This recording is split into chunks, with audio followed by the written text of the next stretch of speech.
بسم الله الرحمن الرحیم. زمانو مسعود الله دی او زه د خوازخیلی بټۍ اوسیدونکی یم او د هاوس اف وزډم د پلیټ فارم نه دا زما دریم لیکچر دی.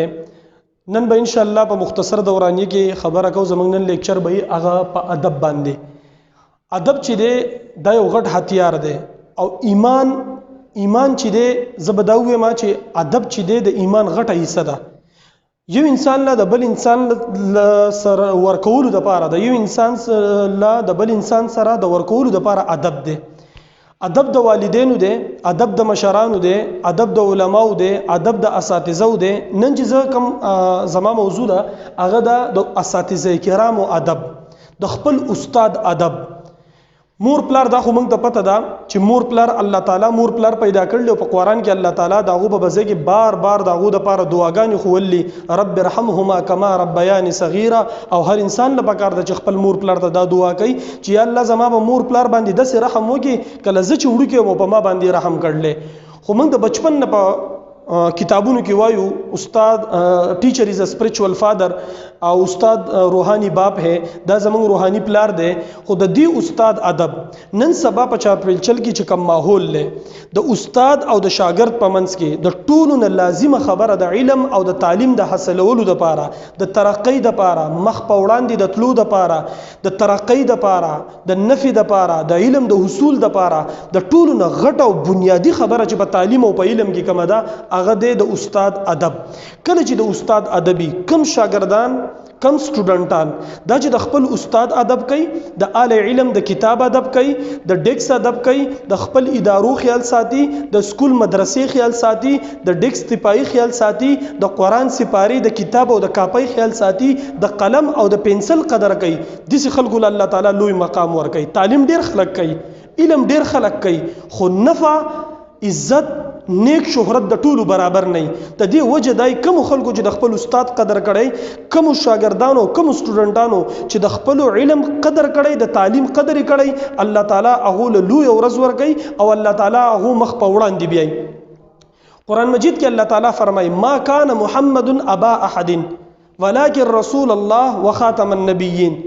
په دې کې یو اشکال له او شوبه ده چې دا پیغمبر چې دی دا پیغمبر د هیڅ پلار نه دی.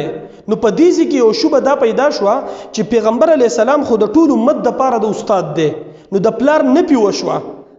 او دلته استاد ته موږ وایو چې د روحاني پلار دی، نو دلته راغلی ولکن رسول الله. دا لکن چې دی د استدراک د پاره دی او د هغه استدراک دی ته و چې د مخکې کومه شوبه پیدا شو ده د هغه خاتمه وشي، هغه شوبه ختم شي. ولکن رسول الله د دې لکن الله تعالی وجه بیانوي چې دی د الله رسول دی، د ستاسو روحاني پلار دی، هغه سپریچوال فادر چې ورته موږ وایو. نو نبی علیه الصلاۃ والسلام په قرآن کې الله تعالی فرمایي چې کله ابوت چې کومه نفي ده هغه صرف دا ده چې دا حقیقي نه دی بلکې دا روحاني پلار دی. کم چې موږ د وخت نه وایو، په سکولونو کې وایو، په مدرسو کې وایو ټیچر از ا اسپریچوال فادر، استاد روحانی باپ ہے. او استاد چې دی هغه زموږ روحاني پلار دی. په پښتو کې وایو، په اردو کې وایو، په انګلیش کې وایو. نو زما د خبرې مقصد دا دی چې موږ د خپل استادانو قدر کوو، الله تعالی به موږ ته اسانیانې پیدا کوي. د امام ابو حنیفه رحمت الله علیه په باره کې راځي، د امام ابو حنیفه رحمت الله علیه په باره کې د هغه د استاد کور د امام ابو حنیفه رحمت الله علیه نه وکیلی لري. خو چرته امام ابو حنیفه رحمت الله علیه فرمای په زندګۍ کې ما د وکیل زمانه زما د استاد کلی لري، خو ما چرته د خپل استاد د کور طرف تخپین دي غزولی. دا د ادب حالو. بیا الله تعالی غله کم شهرت ورکو، الله غله کم عزت ورکو، د علم کم مقام ته ورسو. فقه انفی نن په پوره دنیا کې اکثریت چې دی هغه د فقه انفی باندې دي او الله تعالی د هغه انوارات او برکات دا هغه موږ ته را نصیب کی. عربیان وایي کنه یو مقوله ده الآباء ثلاث، اغوی الآباء ثلاث، یعنی پلاران چې دي کنه هغه درې دي. پلاران درې دي.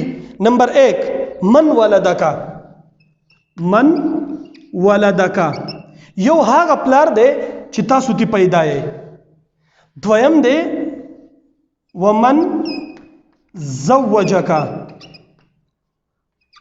دویم هغه دی چې تعالی خپل لور درکړله او ته د هغه زوم. دریم هغه پلار دی ومن علمکا، دریم هغه پلار دی چې تا ته علم ښوولی. تعالی تعلیم درکوي، تعالی پوهه درکوي، ستا به خپل علم تا ته ښیي. ومن علمک اوس په دې دریو واړو کې کمپیریزن دی چې کمپیر کوي چې په دې دریو کې د ټولو نه بهتر پلار کم یو دی. الاباء ثلاث پلاران درې دي د هر سړي دپاره. من ولدکا یو هغه پلار دی حقیقي پلار چې ته پیدا یې. دویم هغه چې ستا سره د لور رشته کړله.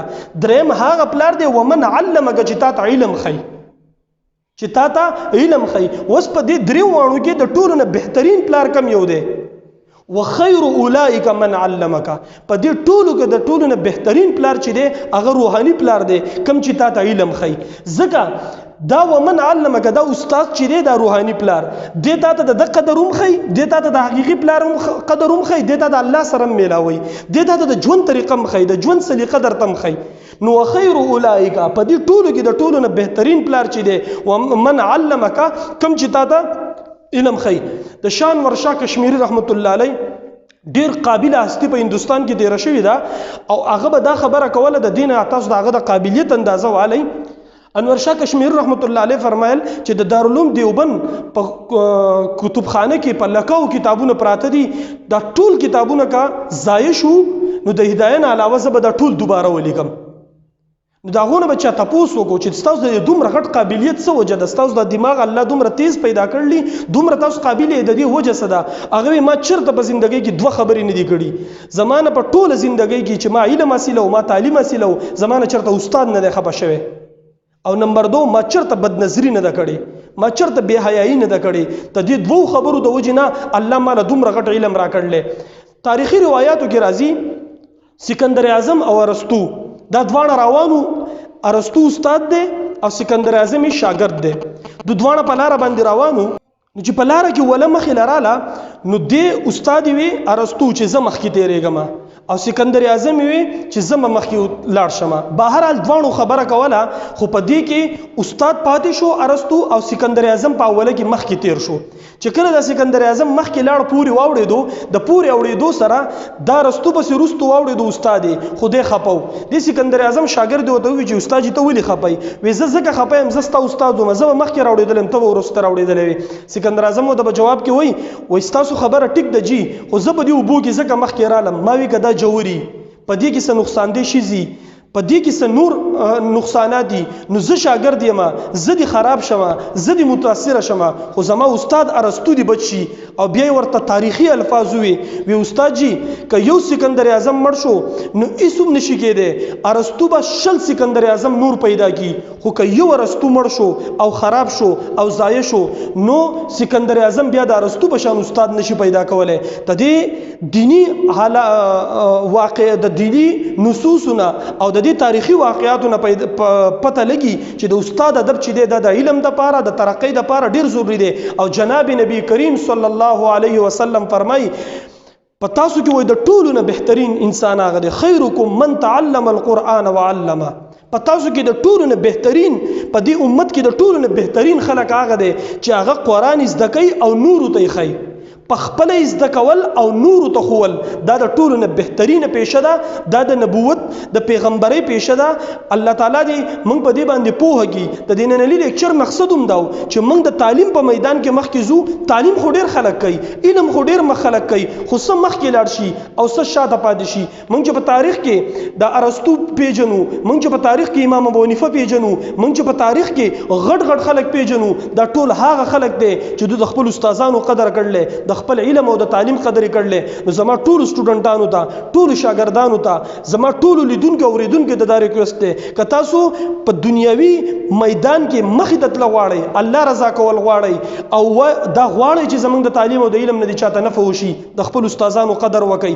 د استادانو قدر، د اعلی علم قدر، د کتاب قدر، د الله سره تعلق، دا به تاسو ته مخ په وړاندې زندگی خي، ډیر عزتونه به ته خي، شهرت به ته خي. الله تعالی دې زموږ د ټولو حامی او ناصر شي. واخر دعوانا ان الحمد لله رب العالمین.